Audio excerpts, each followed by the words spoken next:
this is PK Entertainment and we're back again, and here now we have another video for you, and we're going to take a look back at Beverly Hills Cop 2 and ask as to whether it's one of the great movie sequels or not from the 1980s.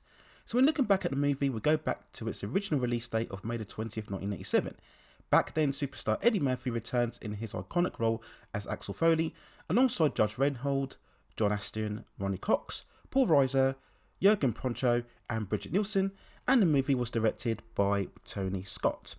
The story once more follows Detroit police detective Axel Foley, who is compelled to travel to Beverly Hills once more after his friend Captain Andrew Bogomi is shot by members of a crime organisation known as the Alphabet Group. He teams up once more with friends Billy Rosewood and John Taggart, and after constantly clashing with their political chief of police, the trio go rogue to track down the Alphabet Gang to try and take down their operations. So when looking back at Beverly Hills Cop, I have very fond memories of this movie as a kid growing up in the 1980s, but watching it again recently, it still remains a very fast-paced, entertaining action comedy that still has rewatchable value today. Yes, of course, the huge success and reference of the first film will always cast a shadow, but this 1987 film I still feel holds up well in comparison, and it is actually one of the really good movie sequels from the 1980s. Of course, we had a huge truckload of these, from the likes of The Empire Strikes Back, Indiana Jones and the Temple of Doom, Aliens and Superman 2, and Mad Max The Road Warrior, just to mention a few special entries amongst others. But in many ways, Beverly Hills Cop 2 does what a good sequel should do. It retains a lot of the elements that the original has, whilst trying to expand on it in other ways, and most crucially of all, it stands completely on its own. You don't really have to watch the original to go into this movie. It really is so typical of what was so appealing about the 80s films, from the infectious musical soundtrack, the optimistic tone, the charismatic characters, and for the most part it's just fun to watch. Now, whereas the first film was much more of a comedic concept, where we had a streetwise cop upsetting the more higher class establishment within Beverly Hills, this sequel is much more of an action movie with comedic parts to it. And it starts off great with the opening bank robbery scene to Axel getting ready to open up his day. We have the great 80s movie composer Harold Faltermeyer, his constant synthesized theme music playing all the way through the movie, just really driving it and maintaining that tempo all the way through, and it's really irresistible to listen to.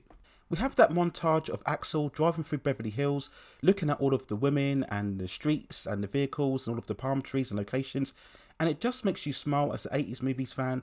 And again, like the first film, it just brings all of those feel-good vibes, and the movie itself just has that bright and breezy tone to it. And like so many movie sequels, it has that common trait of trying to be a much more bigger, much more expansive movie. We have much more action sequences, and I do think there's a bit more of a substantial plot this time around than what we got with the first film.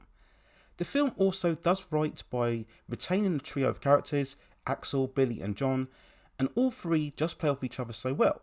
From Axel's persuasiveness to Billy's boyish enthusiasms, with his increased investment in weapons and John's stubborn resistance. And the dynamic is fantastic, carrying all of the banter and camaraderie without diminishing each character. And there comes a genuine respect and loyalty within this group, and it works so well, and again it draws you to the overall characters. Now, I can't go throughout this movie without mentioning Bridget Nielsen. Here is the villainous henchwoman Carla Fry, all blonde, extremely long legs. She's simply an absolute goddess in this film, and this is at the time when Bridget Nielsen was probably one of the most hottest actresses within Hollywood. If you go through the movies such as Red Sonja and Rocky IV, and here as well, just simply stunning to look at, and you can't take your eyes off her for sure. Now, of course, this movie is not flawless by any means. It's probably around 15 minutes too long, and this is a result of, again, the film trying to be two different genres in terms of both the comedy and the action thriller. And the balance isn't quite there, and it's actually the comedy elements where I think the film fails overall. We really have these over-protracted comedic scenes with Murphy putting on his usual shtick, and simply the humour this time round isn't as funny as the first film. We have all of these moments when Axel is putting on these acts with certain barmen or receptionists or manager CEOs, and it just feels a bit overlong, and it can make the film drag at times. And we do then have to talk about Axel Foley himself, and as a character, I think to a degree he's a bit less likeable this time round. As mentioned before, when he's with Billy and John and they're all together, he's absolutely fine. But it's the scenes when he's on his own, and this is where, of course, Eddie Murphy, with his rise to superstardom, was now given full reign to exhibit his comedic routine. But as a result, Foley just comes across as a bit too all-knowing, a bit too arrogant, We have all of these over shouty moments, and the one-liners this time don't really land, and it's not as sharp or as incisive this time round. And it just makes him a bit less appealing and watchable as a character than what he was with the original. So we then go on to the movie's box office, and like most sequels within the 80s, it was a massive commercial success, grossing around $300 million worldwide from a $27 million budget. It was overall the second highest grossing film of the year 1987, falling behind Fatal Attraction. But it also continued the huge momentum of Eddie Murphy's rise to superstardom throughout the 1980s, and he would continue to have box office success with Coming to America a year later in 1988. Despite the success of this film, it did draw a lot of critical reception. Many people felt that it was a rehash from the original. There was also people who felt that the comedy wasn't as funny this time round and felt that it was just much more of a generic action film. We did of course get the second sequel, Beverly Hills Cop 3 in 1994, which is way levels down from both the first film and second film overall. But I just feel that looking back at Beverly Hills Cop 2, it does really, again, what a sequel should do. And I think overall it's still very bright and funny, entertaining, especially in the first half.